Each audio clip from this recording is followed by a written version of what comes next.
आज हम एक और उदाहरण लेंगे और ये देखेंगे कि यदि हमें किसी अनुक्रम यानी सीक्वेंस की लिमिट मालूम है तो हम एक गिवन एप्सिलॉन ग्रेटर देन 0 के लिए एन नॉट कैसे निकालें। क्योंकि हमने ये कहा था कि limit X tending to N tending to infinity A N equal to L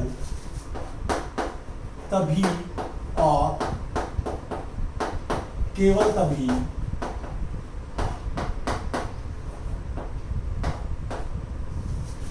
जब एप्सिलॉन ग्रेटर देन 0 के लिए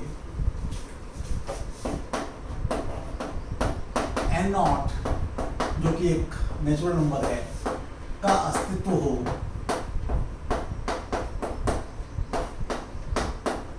ताकि n ग्रेटर देन और equal to N not implies कि एन का जो एल से डिस्टेंस है वो एप्सिलॉन से कम है। तो इसे हम देखेंगे। हालांकि ये कोई आवश्यक नहीं है कि किसी सीक्वेंस के बारे में आपको ये पता ही हो कि वो कन्वर्ज करेगी कि डाइवर्ज, और अगर ये पता भी हो कि वो कन्वर्ज करेगी तो भी ये ज़रूरी नहीं है कि एल निकल आए।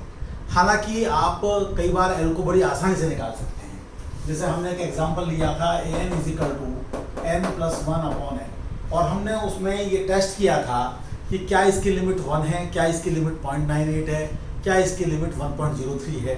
तो हमने देखा था कि जब लिमिट को हमने 1 लिया तो हर एक एप्सिलॉन के लिए एन नॉट निकल रहा था, लेकिन जब हमने एल को लिमिट को 1 के अलावा कुछ लिया था तो हमेशा हर एक एप्सिलॉन के लिए एन नॉट नहीं निकल रहा था, यद्यपि कुछ एप्सिलॉन के लिए निकल भी सकता है।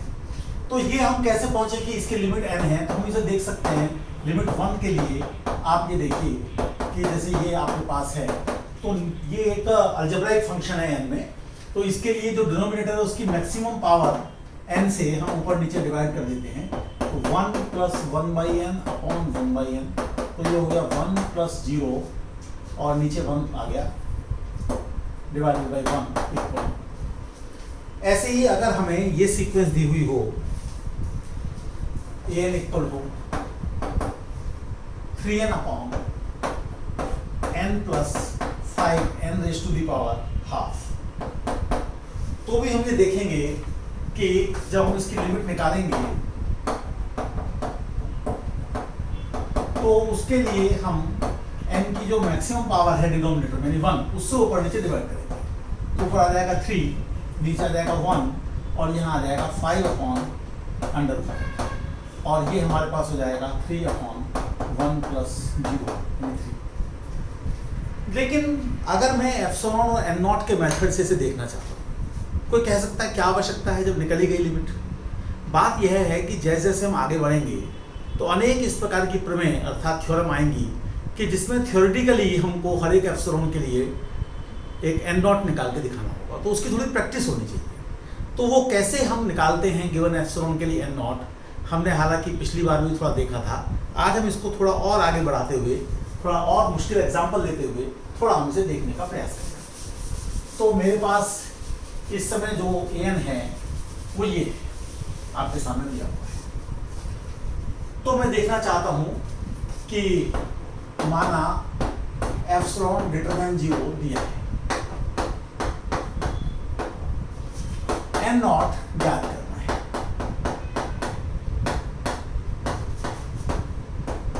कैसा ज्ञात करना है?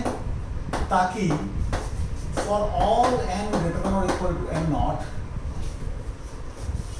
an-3 less than epsilon. तो अब हम जो एन नॉट निकालेंगे वो हम इसी वाली चीज से निकालेंगे, अर्थात an हमारे पास है 3n upon n plus 5n raise to the power half minus 3 less than epsilon. इसी से हम एन नॉट निकालेंगे। यानी ऐसा नहीं है कि पहले हमने एन नॉट निकाल लिया फिर ये कर दिया, हम ऐसा एन नॉट निकालेंगे इसी की मदद से ताकि ऐसा होने पर ऐसा हो जाए। ठीक है, जो कि सत्य होगा यदि, अब आप देखिए मैं इसको ऊपर ले जाऊंगा, 3 कट जाएगा, ये माइनस का आ जाएगा, और चूंकि ये मॉड ले रहा हूं तो ये हमारे पास ये बन जाएगा।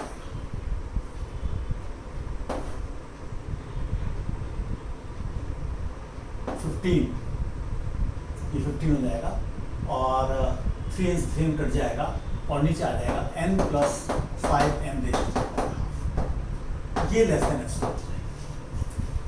अब देखिए यहाँ से मुझे n नॉट निकालने में तकलीफ होगी, तो मैं ये कह रहा हूँ कि मैं चाहता हूँ कि ये क्वांटिटी एप्सिलॉन से छोटी हो। तो अगर इससे एक थोड़ी बड़ी क्वांटिटी वो एप्सिलॉन से छोटी हो जाए तो ही मेरा काम चल जाएगा। तो जो कि सत्य होगा,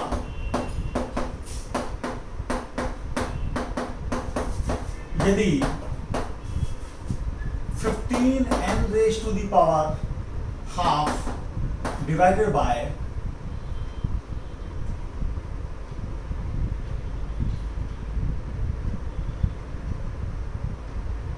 n, ये मेरा लेस देन एप्सिलॉन है। आप कहेंगे आपने ऐसे ही क्यों लिया? पहली बात तो आप ये देखिए, ध्यान दीजिए कि 5n 15n raise to the power half by n बड़ा है 15n raise to the power half divided by n plus 5n raise to the power half. एक तो आप ये ध्यान दीजिए।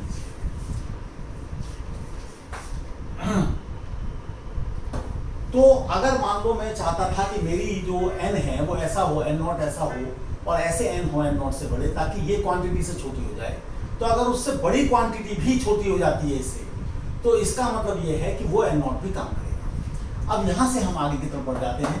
यहाँ हमारे पास कितना आ जाता है? यहाँ हमारे पास √n आ जाता है, ग्रेटर देन, तो √n इधर चला जाएगा और इधर की तरफ आ जाएगा एप्सिलॉन अपॉन 15 अपॉन एप्सिलॉन। तो ये हमारे पास आ जाएगा, और इससे हमारे पास आ जाएगा n greater than 15 upon epsilon का ग्रेटेस्ट इंटीजर प्लस 1। तो implies n not equal to 15 upon epsilon plus 1। ये आप ले सकते हैं, क्योंकि जब आप स्मॉल n को यहाँ पर आप इस वाली चीज से बड़ा लेंगे, यानी इससे बड़ा लेंगे, यानी इससे बड़ा लेंगे, तो ऐसा होगा। और यदि ऐसा होगा तो चूंकि ये क्वांटिटी से छोटी है तो ऐसा भी होगा, और ऐसा होगा तो फिर इस प्रकार की बात होगी। तो इस प्रकार से हमारा n नॉट निकल जाता है। यदि मैं एक उदाहरण दूं आपके सामने, n नॉट इक्वल टू, मैं एप्सिलॉन को कुछ ले लेता हूँ, एप्सिलॉन को ले लेता हूँ मैं अपनी सुविधा के लिए, थोड़ा समझाने के लिए, 1 बल्कि छोटा लेना है मुझे थोड़ा सा, 0.015 ये ले लेता हूँ। तो इससे मेरे पास n नॉट कितना आ जाएगा? क्योंकि मैं जब 0.015 लिखूंगा तो मेरे पास में जो है ऊपर की तरफ 1000 आ जाएगा, तो ये 1001 आ जाएगा। यानी कि अगर मैं n को इससे बड़ा लेता हूँ या इसके बराबर लेता हूँ तो हमेशा ये वाली बात सत्य होगी। तो इस प्रकार से जो हमारी परिभाषा है उसी का प्रयोग करके हम गिवन एप्सिलॉन के लिए n नॉट निकाल लेते हैं। फिर आप एप्सिलॉन कुछ भी लेते रहिए। अब कोई कहेगा मैं तो एप्सिलॉन को 150 देना चाहता हूँ, भाई 150 देना, तो कोई अंतर नहीं पड़ रहा। n नॉट कितना आ गया हम देख सकते हैं। तो एप्सिलॉन को जब 150 लेंगे आप तो ये 1 आ जाएगा। इसका मतलब बिल्कुल शुरू से ही जो सारे टर्म्स हैं वो आपके इसके अंदर में आ रहे हैं। यानी ये बात इस तरीके से है कि जैसे यहाँ पर 3, तो अगर आपने एप्सिलॉन को काफी छोटा लिया, जैसे कि आप ये ले रहे हैं, एप्सिलॉन को आपने काफी छोटा लिया, तो उस स्थिति में ये 3 माइनस एप्सिलॉन है, 3 प्लस एप्सिलॉन है। और जब आप n नॉट को 1001 लेंगे, यानी कि इसके जो टर्म्स हैं सीक्वेंस के, ये जो an है हमारा, ये जब हमारा इसमें n को 1001 या 1002 या 5000 या 10,000 या 1 लाख कुछ भी रखेंगे तो ये वाली बात ट्रू होगी। यानी नंबर हमारे इसके अंदर घुस जाएंगे और बाकी नंबर हमारे बाहर रहेंगे जो an हैं और n की वैल्यू 1001 से कम है। इसके मामले में एप्सिलॉन को हमने 150 ले लिया, यानी एप्सिलॉन को हमने इतना बढ़ा लिया। तो ये यहाँ पर हमारे पास में कितना हो रहा है? ये हमारे पास हो रहा है 3 माइनस 150 और ये 3 प्लस 150। तो उस समय बिल्कुल जो शुरू से ही नंबर आ रहे हैं वो सब इसके अंदर होंगे। हमारी शर्त यह है कि एप्सिलॉन को चाहे तो आप और छोटा ले लीजिए, उसके लिए भी कोई ना कोई आपको एन नॉट मिलेगा, साधारणतः उससे बड़ा मिलेगा पहले वाले से। जैसे 1001 मिल रहा था तो उससे बड़ा मिलेगा, उसका 10,000 ज्यादा मिलेगा। और छोटा करेंगे तो भी आपको कोई ना कोई मिल जाएगा। यानी चाहे आप अपने एप्सिलॉन को कितना ही छोटा कर लें, बस पॉजिटिव रखें तो हमेशा आपको मिलेगा। इसका मतलब ये है कि एक सीमा के बाद के आपके सीक्वेंस के जो अवयव हैं, एलिमेंट्स हैं, मेंबर्स हैं, वो आपके तीर के जितना चाहे उतना नजदीक लाए जा सकते हैं। ऐसा नहीं कि कभी कोई आ गया, एक सीमा के बाद के सारे, तब हम कहते हैं कि सीक्वेंस हमारी टीम को अप्रोच कर रही है। ये समझने में बात काफी समय लगता है कि किसी सीक्वेंस की लिमिट की डेफिनेशन यही क्यों दी जाए। इसलिए इस बात पर जोर दिया जा रहा है कि इस बात को बखूबी समझिए कि अगर कोई दावा करता है कि limit n tending to infinity an l है, तो हम कैसे टेस्ट करें कि ये दावा उसका सत्य है कि नहीं है। तो हमेशा इस प्रकार के आसान चीजें नहीं रहेंगी जिसमें कि ऊपर नीचे n से डिवाइड करके आपका काम चल जाए, तो उसमें काफी मुश्किल भी रहने वाला है। लेकिन हमें जो है थोड़ा सा ये प्रयास करना है समझने का कि चाहे हमारा किस प्रकार का कितना भी मुश्किल क्यों ना हो, जिसमें कि हम लिमिट भी नहीं लगा पा रहे हैं, लेकिन अगर हमें दावा किया जा रहा है कि ये लिमिट है तो हम टेस्ट कर सकें कि वो लिमिट है कि नहीं है। तो इतना ही याद रखते हैं।